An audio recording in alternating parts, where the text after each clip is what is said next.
La bonté de Marie.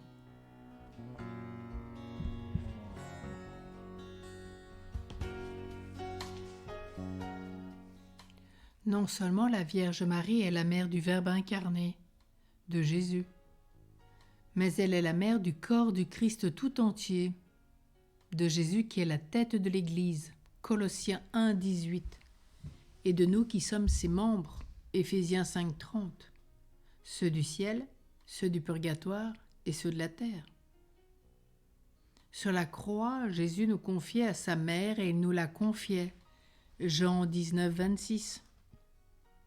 Il exerce sa maternité, elle exerce sa maternité spirituelle sur chacun de nous dans la mesure où nous sommes reliés à elle, où nous lui faisons confiance, où nous la considérons comme partie intégrante de notre vie. Elle qui est pleine de grâce, Luc 1, 28.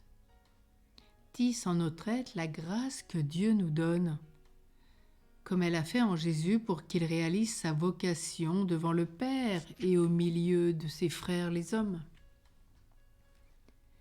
Elle est activement présente et attentive aux âmes du purgatoire pour qu'elles atteignent leur but au plus vite.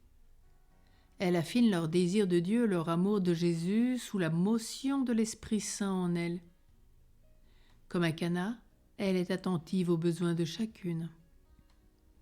Saint Bernardin de Sienne disait en témoignant de la tendresse de Marie, « Non seulement elle fait la joie de l'Église triomphante, non seulement elle assure ses victoires à l'Église militante, mais comme protectrice des âmes du purgatoire, elle a un certain pouvoir sur cette prison où Jésus-Christ épure les âmes. Elle descend dans ces sombres abîmes pour consoler ses enfants et adoucir leurs souffrances. Dès le jour de son Assomption, elle reçut le pouvoir de délivrer ses fidèles serviteurs du purgatoire. Saint Vincent Ferrier reconnaît la même bonté. Oh, comme Marie est bonne pour ces infortunés captifs qui gémissent dans le purgatoire. Par son entremise, ils sont à chaque instant soulagés et secourus. Recourons à elle, surtout par le rosaire, afin de l'intéresser au sort des âmes du purgatoire. Saint Simon Stock vit la Vierge lui donner le scapulaire, et quelques années après la mort du saint, le pieux pape Jean XXII vit soudain Marie apparaître environnée de lumière et revêtue de l'habit du Carmel.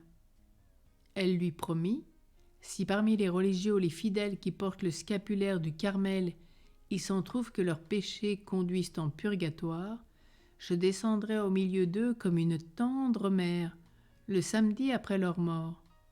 Je délivrerai du purgatoire ceux que j'y trouverai, et je les conduirai sur la montagne sainte de la vie éternelle. Quelle mère, voyant son enfant tomber dans un brasier ardent et pouvant le secourir, ne ferait pas tout ce qui est en son pouvoir pour l'en sortir? Et Marie resterait insensible aux souffrances de ses enfants? Pleine de compassion pour eux, elle s'occupe sans cesse de les soulager. Elle disait à sainte Brigitte, « Je suis la mère de tous ceux qui sont au purgatoire, et toutes les peines qui sont infligées aux défunts pour l'expiation de leurs fautes sont allégées par mes prières. » Elle facilite la purification des âmes et les entraîne à sa suite dans sa montée au ciel après leur purification. Et c'est pourquoi Jésus donna à sainte Brigitte les 15 oraisons et les saintes 7 patères en vue de leur délivrance.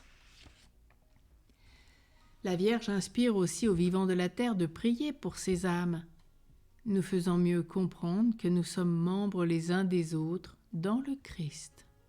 Éphésiens 4, 25. Laissons-nous exhorter.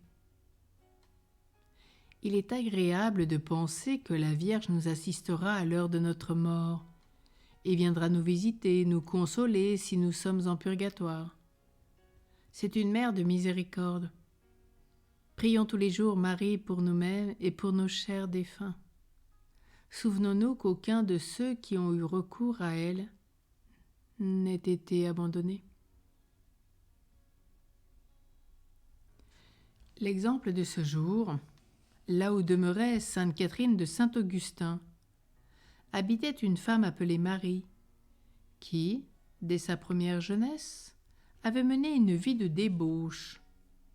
L'âge ne la corrigea pas, à tel point que les gens de l'endroit, dégoûtés de ses désordres, prirent le parti de la chasser de la ville et de la reléguer dans une caverne, obéissant alors à une réaction toute humaine. Ce fut là qu'elle mourut peu après, sans sacrement et privée de tout secours humain. Une pareille mort ne paraissait pas mériter les honneurs de la sépulture religieuse. Aussi ne fit-on d'autres cérémonies au cadavre de cette femme que de l'enterrer dans les champs comme celui d'un animal. Sœur Catherine, qui avait l'habitude de recommander à Dieu les personnes de sa connaissance qui mouraient, ne songea point à la vieille pécheresse, la croyant damnée, selon l'opinion de tout le monde. Il y avait déjà 4 ans que cette femme était morte lorsqu'un jour Catherine, étant en prière, une âme du purgatoire lui apparut et lui dit « Sœur Catherine, quel malheur est le mien! Tu pries pour tous ceux qui meurent, il n'y a que ma pauvre âme dont tu n'as pas pitié. »« Et qui es-tu » demanda Catherine. « Je suis cette pauvre Marie qui mourut abandonnée dans la caverne. »« Quoi, tu es sauvée » s'étonna Catherine. « Oui, je le suis par la bonté de la Vierge Marie. Dans les derniers moments, abandonnée de tout le monde et me voyant souillée de péché, je m'adressai à la Mère de Dieu en lui disant du fond de mon cœur : « Ô vous, le refuge de ceux qui sont délaissés, ayez pitié de moi qui suis abandonnée du monde entier. Vous êtes mon unique espérance. Venez à mon secours. » Je ne priais pas en vain. C'est à l'intercession de Marie que je dois d'avoir échappé à l'enfer par un acte de vraie contrition. Cette reine de miséricorde m'a obtenu la grâce que la durée de mon purgatoire soit abrégée. Il ne me faut plus que quelques messes pour être délivrée. Fais-les dire pour moi et je te promets qu'une fois dans le ciel, je ne cesserai de prier Dieu et sa très sainte mère pour toi. Sœur Catherine fit aussitôt célébrer les messes et quelques jours après, cette âme brillante comme un soleil lui apparut de nouveau, lui témoignant sa reconnaissance. « Je te remercie, Catherine. Le paradis m'est enfin ouvert et je vais y célébrer les miséricordes de mon Dieu et prier pour toi. » Prions. Je te salue, Marie, pleine de grâce.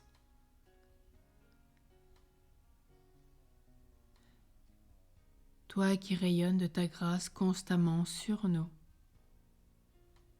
Parce que le Seigneur est avec toi, qui fait toujours ce qui lui plaît, et il se complaît en toi. Tu es bénie entre toutes les femmes, parce que Dieu t'a choisi pour incarner son Verbe en toi.